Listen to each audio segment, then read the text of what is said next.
Well, it used to be the police officers that respond first to the beach, but now it's going to be the lifeguards with the ocean rescue team. We're following breaking news out of Horry County tonight. Police say the body of a woman was found on a popular hiking trail at the end of Palmetto Point Boulevard. ABC 15's Devon Roming is live where she was found. Devon, what can you tell us? Do you believe in miracles? A family in Georgetown certainly does. ABC 15's Sydney Glenn introduces us to a 16-year-old boy and his family as they say goodbye to cancer. New at 6, Valentine's Day is a holiday meant to show appreciation. Chocolates, flowers.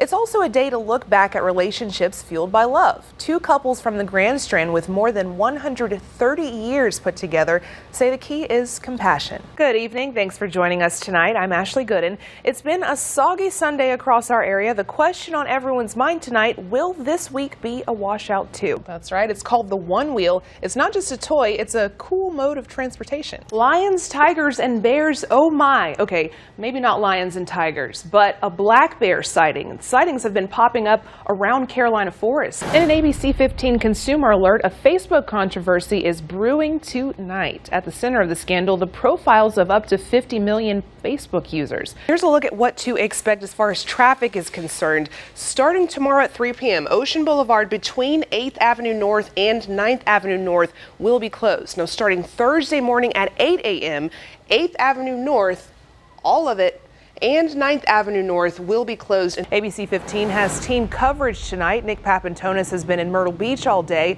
and was there the moment Air Force 2 landed. But first, let's head over to ABC 15's Taggart Hauk. He's live at Coastal Carolina. Trash can with icicles dripping off of it, and that is not the only weird thing I've seen out here. Take a look at this.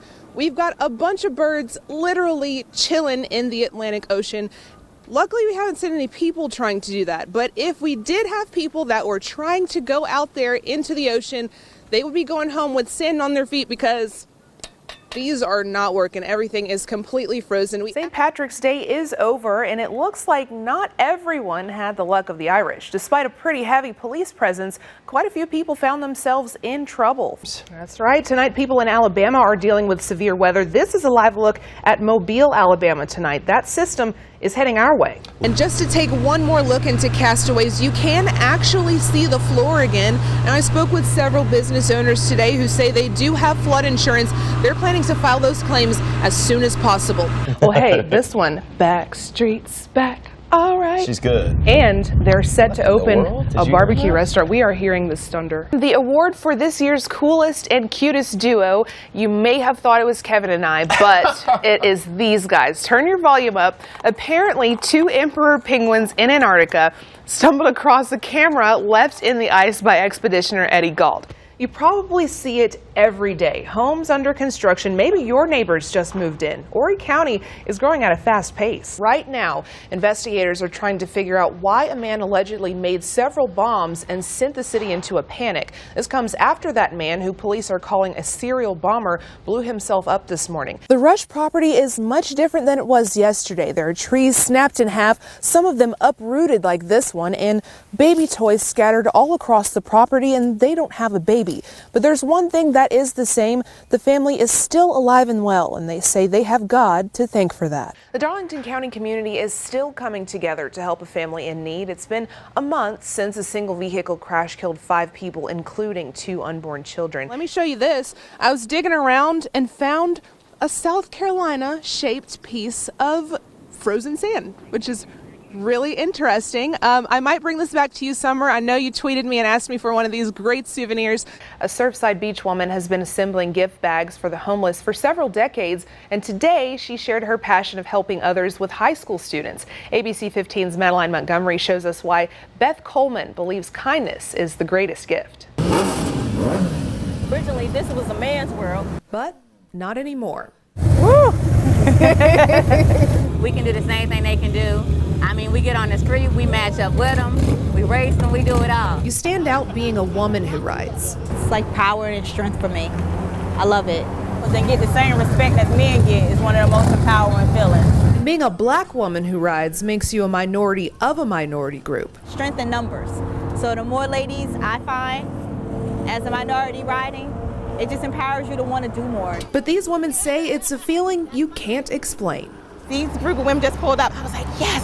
women, and to see women of color riding is exciting. Your family, even meeting for the first time. The sisterhood, whether you know that woman or not. Many of them agree the reputation for black women during Bike Fest doesn't always paint a pretty picture, but the picture they paint isn't the same. So many of the negative vibes and the negative actions that some immature females do.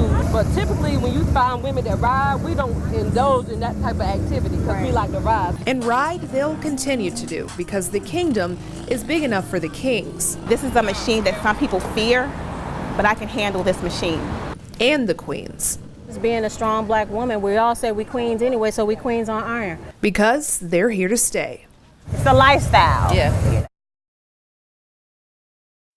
I didn't think the water was going to come this high. It's about halfway up with what Matthew did, but Matthew kind of came in quick and left. But that was at the Harbor Walk, just off of Front Street. As the floodwaters rose, so did the number of cups and buckets needed to get it out of buildings. It's flooded the last 2 Octobers, and now the only problem we have is the front door. And through the front door, it kept coming like an unwanted house guest. And the wind blowing through the bay has pushed a little extra water up here. Next door, a different story. Castaway's Bar and Grill employees say today's flooding was far worse than Hurricane Matthew. We had to cut everything out, so we'll probably lose a lot of food, a lot of our beer products, so it's going to be pretty devastating. That's what we heard from person after person today. They had no idea it would be like this. When the storm started turning west, we said, well, we'll probably get a lot of wind and rain, but not the flooding like this. So what we did is basically, like every place in town, just put sandbags and a tarp. But all those sandbags were no match. The water didn't come through the front or back doors, but through the floors of the restaurant that sits on top of the bay. So until the water recedes, there's not much left for them to do.